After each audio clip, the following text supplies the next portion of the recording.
Not bad.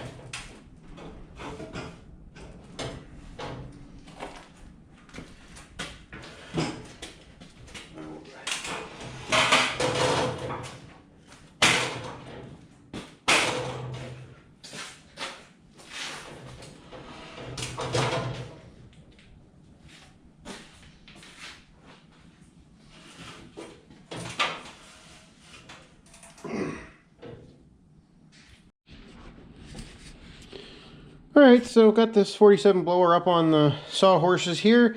We are going to do the flapper mod on the impeller. So, if you look at previous videos, the amount of space between this impeller and the edge is just, or the housing is substantial. Particularly as you get up here right about there, that's where it's gonna. So right about there is where you're going to have, you know, the most gap. So what we're going to do is we're going to fill that in right there with some rubber. Basically kind of baler belting. That's what I'm going to use in this case. But the first thing we have to do is to get in there, I want to go ahead and take that off. That way I can, you know, basically put that thing in a vise, and I've got a steady place to hold on to things. But I think first thing I'm going to do is I got to get everything apart. As I've mentioned, this blower is pretty used at this point, so there's lots of little things to do. So I believe I've never taken a 47 blower like this apart. Most of my experience comes in the heavy duty blowers, which are slightly different in terms of how they are going to be assembled.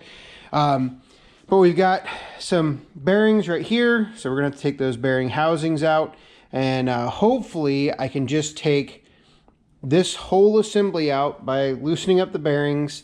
I think, so this support structure right here either connects up there at the top or right here. And so I'm going to go ahead and I think what I'm going to do is I'm just going to let it go up top. Actually, I might take the whole thing out. Then once that's done, I need to get in here and I need to release this shear bolt right here, and then that will which I wonder if there's a key in there. I think there is. But we'll release this shear bolt right here. That'll allow us to pull the whole thing out, and then we can see what we need to do to get the impeller out. So I'm going to get working on that, and we will go from there once I get a little bit farther into it.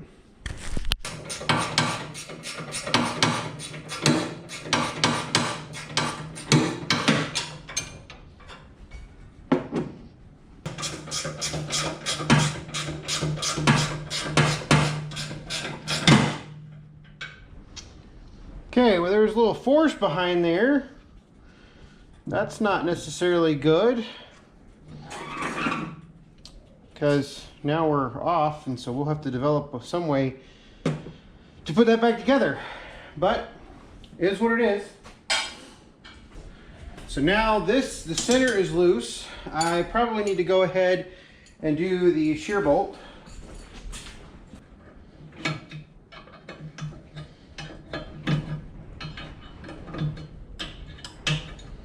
Okay.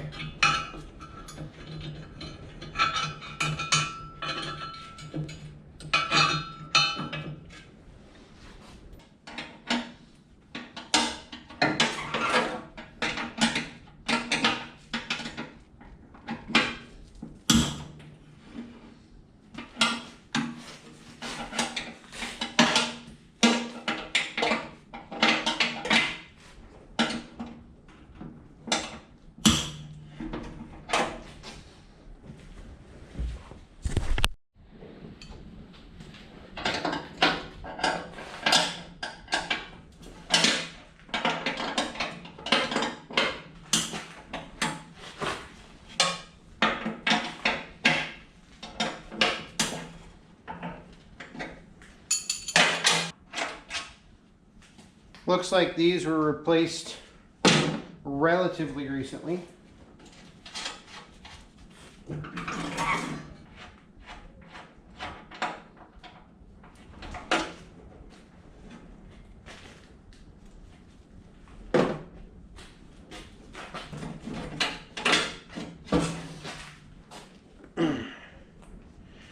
So these spacers kind of hold everything together. So when I get this other side done, I'm going to go ahead and move the camera back even.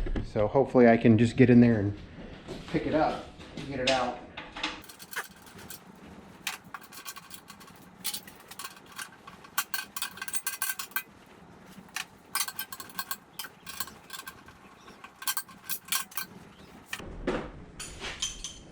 Alright, unless I completely just totally missed something.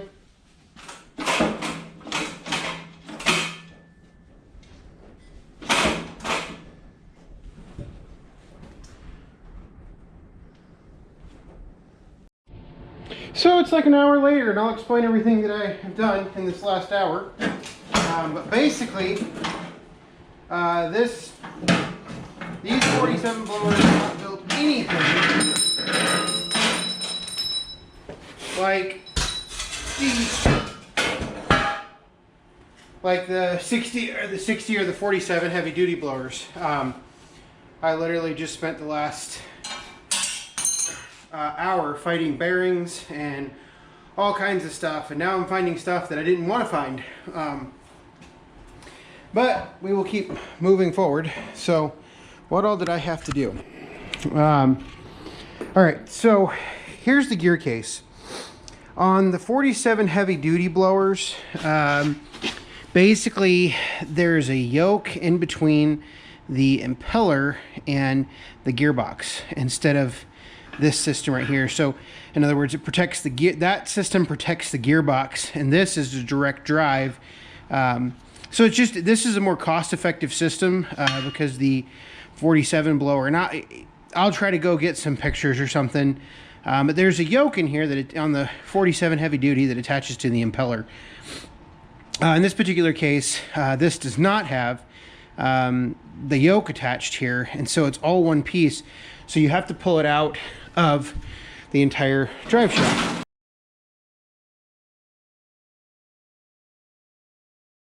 Well, the only problem is to do that, you've got, now it's all kinds of unequal, so I have to hold it up. So to do that, you basically got to take the entire back of the blower apart, which I was clearly not anticipating at all. And so I had to take the main gear off, the chain off, the tensioner mechanism, all of the bearings were pretty much shot, so I've got to find some bearings before I can put this thing back together. So this will be a two-part video. But then I'm finding right here, it appears as though that's busted off. Other than that, it feels fine. So I got to clean that up a little bit. I don't necessarily think I can fix it. But yeah, so where's the bearing at? Oh, here's the bearing. It's still on the puller.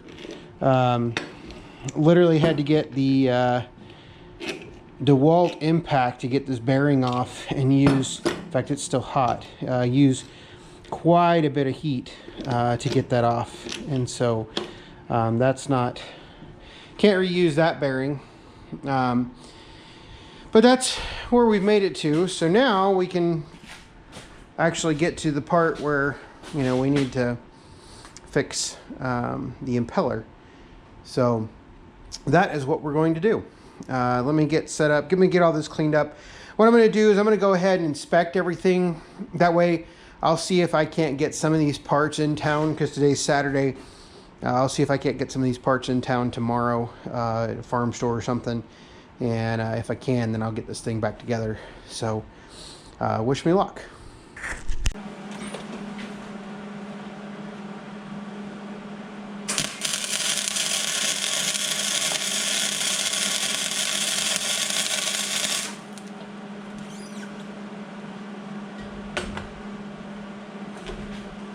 Looks terrible as always, but you don't get better unless you try, right?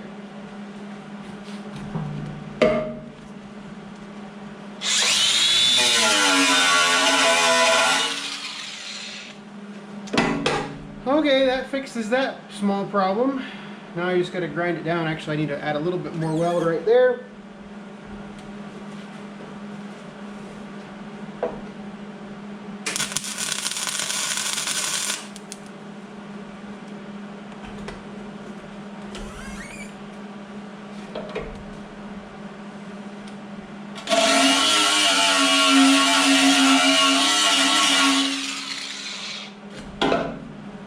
Now I just gotta grind them down. I'm obviously not gonna be able to bridge that right there. I don't have, on this thin of metal, I don't have that kind of skill set.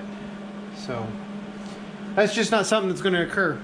But let me go get the grinder wheel on and I'll grind all that up and I'll come back and show you my final product. Alright, working on getting these set up in here. I was going to make it an approximate. What I'm going to do is I'm going to number these. That way I can kind of keep track of them. So this is 1. Got to shave off this edge right here. I don't know exactly how far out I want to put it. It spins this way, and so assuming I want the backing of the impeller itself, and what I'll do is I'll actually put 3 screws in here, and each, or 3 bolts, and each one will have a fender washer on it to prevent it from tearing off. And so I think I like that. So there's 1. We will go for the next one. So this is going to be 2.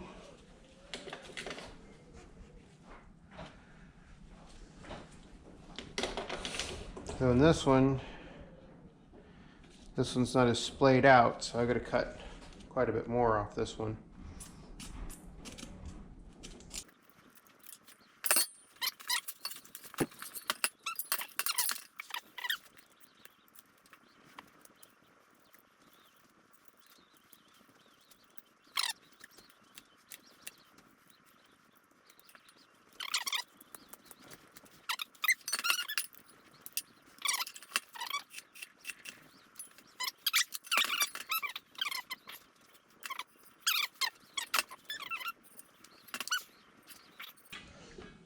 The nice thing is we can always go back and I can trim these off.